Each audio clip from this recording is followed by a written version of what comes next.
you're watching CVR News English. This is Savila Kottapalli. Welcome to World Bulletin. Well, moving into the details, Ukrainian President Zelenskyy met UK Prime Minister Keir Starmer at Downing Street ahead of the crucial European summit on Ukraine. Well, this followed a tense Oval Office meeting with US President Donald Trump and his deputy JD Vance, where discussions on US support reportedly did not favor Kyiv. In contrast, Zelenskyy talks with Starmer focused on strengthening military and economic aid, with the UK reaffirming its support for Ukraine against Russian aggression, as European leaders prepare to meet on March 2nd to discuss further assistance. Zelenskyy's diplomatic efforts highlight Kyiv's urgency in securing international backing amid shifting global political dynamics. As you heard from the cheers on the street outside, you have full backing across the United Kingdom, and we stand with you, with Ukraine, for as long as it may take. And I hope you heard some of that cheering in the street. That is the people of the United Kingdom coming out to demonstrate how much they support you, how much they support Ukraine, and our absolute determination to stand with you, unwavering determination, and to achieve what we both want to achieve, which is a lasting peace for Ukraine based on sovereignty and security for Ukraine. So important for Ukraine, so important for Europe, and so important for the United Kingdom. So I'm much looking forward to our discussions here this afternoon. Thank you very much for making the time to come. With pleasure. Thank you very much, Keir. Mr. Prime Minister, happy to be here, and really I saw a lot of people, and I want to thank you, people of the United Kingdom, such big support from the very beginning of this war. Thank you, your team, and I'm very happy that His Majesty the King accepted my meeting tomorrow, and I'm thankful that you organized such a great summit for tomorrow, and we are very happy in Ukraine that we have such strategic partners. We signed with you historic documents. 100-year agreement. Yeah, we have only with you such documents with the United Kingdom. So we're happy, and we count on your support, and really, we're really happy that we have such. Thank you so much. Handshake? Yeah. Thank you very much.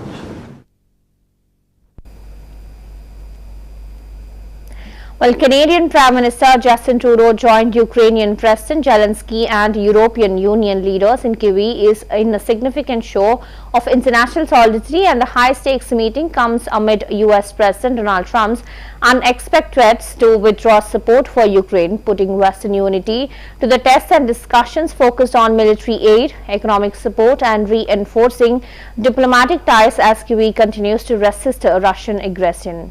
While the summit highlights the urgency of securing long-term commitments from allies, with leaders navigating the challenges of war, diplomacy, and global security in an increasingly uncertain geopolitical landscape. Military forces on the ground in Ukraine, which was a significant part. Western training to the Ukrainian armed forces is one of the reasons why Ukraine has been able to stand up to the Russian invaders so effectively over the past years. It's not just Canada, a number of countries have been involved, but for historical reasons, Canada having the second largest diaspora of Ukrainians in the world means that we felt deeply connected to Ukraine, but we also believe deeply that it's not just about Ukraine. It's about the rules and the values and the principles of sovereignty, of independence, of territorial integrity that protects every country in the world. All of us rely on those rules to be able to build peace and security. And we know that with the world changing, we're all going to have to do more around peace and security. One of the key themes that we heard today, as we've heard from many partners around the world in NATO and elsewhere over the past number of years, is people are going to be doing more on defense.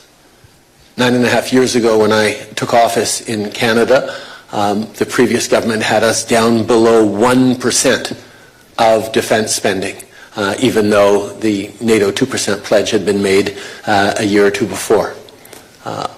In the subsequent time, we have more than tripled defense spending on the path to 2030, and we're on our way to 2%. And we know we're going to have to continue to do more and more in an uncertain world, and Canada will be there.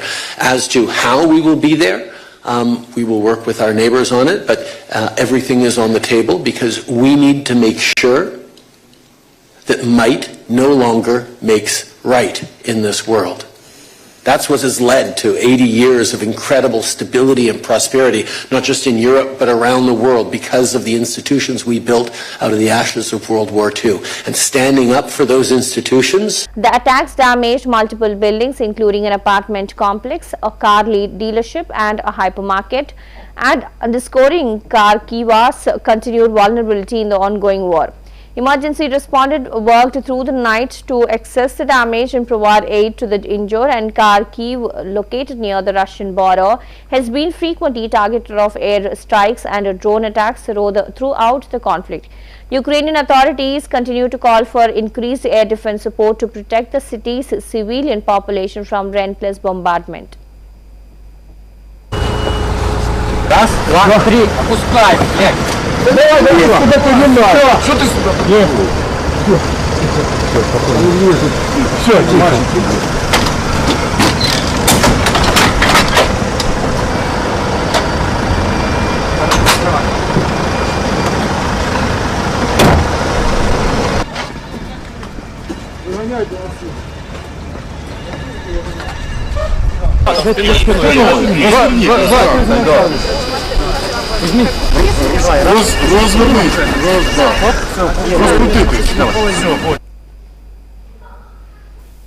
Well, those were the latest updates in World Bulletin. Keep watching CVR News English. This is Havila Kottapalli. Have a good day.